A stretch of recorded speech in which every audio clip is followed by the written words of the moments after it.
The phone buzzed on the table, its screen flaring to life like a beacon in the dim restaurant.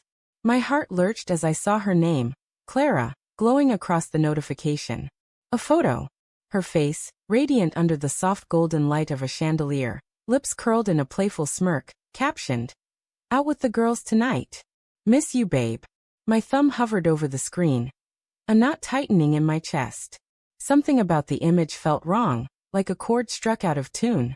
Her eyes sparkled, but they weren't looking at the camera. They were angled slightly to her left, toward someone unseen. I zoomed in, my pulse quickening. In the blurred background, a man's hand rested on the table, a gold watch glinting. My stomach churned. I didn't own a gold watch. Across from me, Emily, my old college friend, sipped her wine, oblivious to the storm brewing in my gut. We'd chosen this upscale Italian place, La Dolce Vita, on a whim, a rare night to catch up, surrounded by the clink of glasses and the murmur of intimate conversations. The air smelled of garlic and rosemary, but now it felt thick, suffocating. I glanced around, my eyes scanning the room, and then I froze. There, 2 tables away, was Clara. Her auburn hair cascaded over her shoulders, her laugh carrying faintly over the hum of the restaurant. She wasn't with the girls. She was with him. The man leaned closer, his voice low, his hand brushing hers as he passed her a breadstick. My breath caught, sharp and jagged, like glass in my throat. I knew that face, Mark, her coworker, the one she'd mentioned in passing, always with a casual shrug. "He's just a friend," she'd said, her tone light but her eyes darting away. I'd believed her. Or wanted to. Now, watching them, I felt the world tilt, the edges of my vision blurring with a mix of rage and disbelief. "Tom, you okay?" Emily's voice cut through the haze, her brow furrowed. She followed my gaze, and her eyes widened. "Wait, isn't that?" "Don't," I snapped, quieter than I meant, my voice raw. My hands trembled as I set the phone down, the selfie still burning in my mind. I wanted to storm over, to demand answers, to shatter their cozy little scene. But something held me back. Fear, maybe, or the desperate hope that I was wrong. That this was a misunderstanding. That Clara, my Clara, who'd kissed me goodbye that morning with coffee on her breath, wasn't unraveling our life in front of me. Emily leaned forward, her voice a whisper. "Tom, talk to me. What's going on?" I swallowed, my throat dry. "She sent me that photo. Said she was out with friends. But she's with him." The word tasted like bile. I glanced at their table again. Clara's hand lingered on Mark's arm, her laugh brighter now, unguarded. My chest ached, a hollow, gnawing pain. How long had this been going on? The late nights at the office, the sudden weekend plans with colleagues, the way her phone was always face down lately, it all crashed over me, a tidal wave of red flags I'd ignored.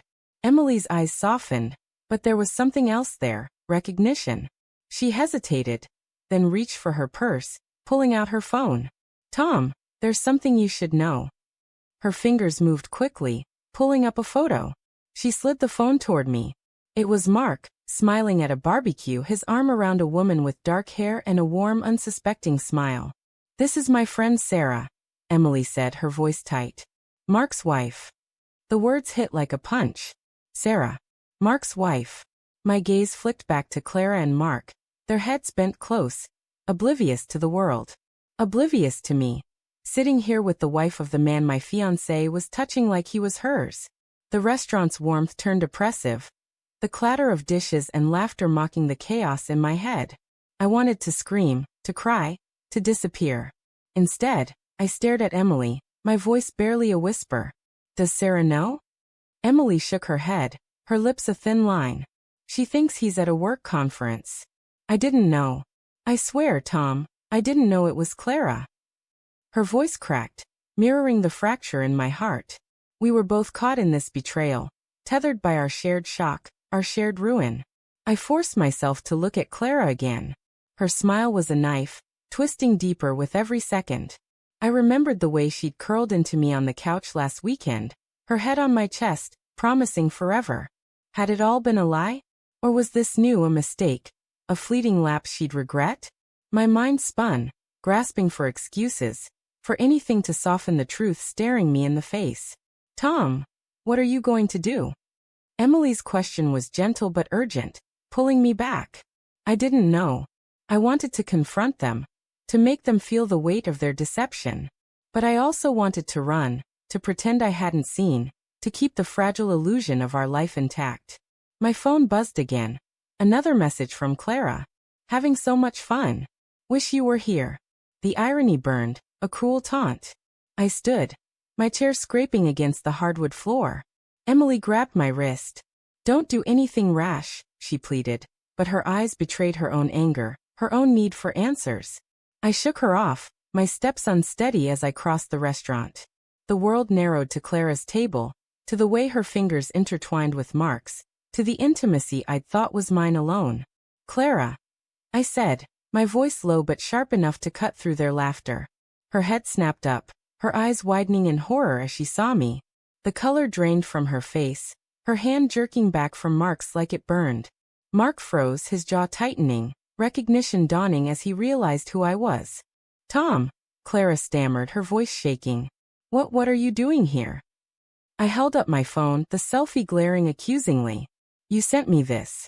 Said you were with the girls. My voice cracked, betraying the hurt I couldn't hide. Who's this, Clara? Who's he to you? Mark shifted, his chair creaking, but he said nothing, his eyes darting between us. The restaurant seemed to hush, every eye on us, the air thick with anticipation.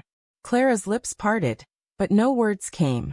Her silence was louder than any confession, a confirmation that sliced through me. Tom, please, she finally whispered, tears welling. It's not what you think.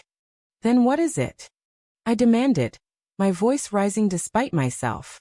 Because it looks like you're sitting here, laughing, touching him, while you lie to me, while you send me this. I shoved the phone toward her, the selfie a damning mirror of her betrayal. Mark cleared his throat, finally speaking. Look, man, let's not make a scene. His tone was calm, almost patronizing, and it ignited something in me, fury, raw and uncontainable. Don't, I snapped, turning on him. Don't you dare act like you're innocent. You're married, aren't you? To Sarah. His face paled, and I saw the truth in his eyes, guilt, fear, the weight of his own lies. Clara's gaze snapped to him, shock mingling with her panic. Did she not know? Was she as betrayed as I was? The restaurant spun, the walls closing in. Clara reached for me, her hand trembling. Tom, I love you. I swear I didn't mean.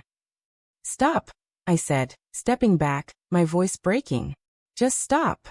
I turned to Mark, my fists clenched. And you, does Sarah know you're here, playing house with my fiancé? Mark's silence was his answer. Clara sobbed, her hands covering her face, but I couldn't look at her. Not yet. Not when my heart was shattering, piece by jagged piece. Emily appeared at my side, her presence steadying me. Let's go, Tom, she said softly. You don't need this. But I did. I needed answers, closure, something to make sense of the wreckage. Instead, I walked away, leaving Clara and Mark in their guilty silence, their secrets exposed under the unforgiving light of La Dolce Vita. As I stepped into the cool night air, Emily's hand on my shoulder, my phone buzzed again. Another message from Clara. I'm so sorry. Please let me explain. I deleted it, my heart a battlefield of love and betrayal, knowing some truths were too heavy to forgive.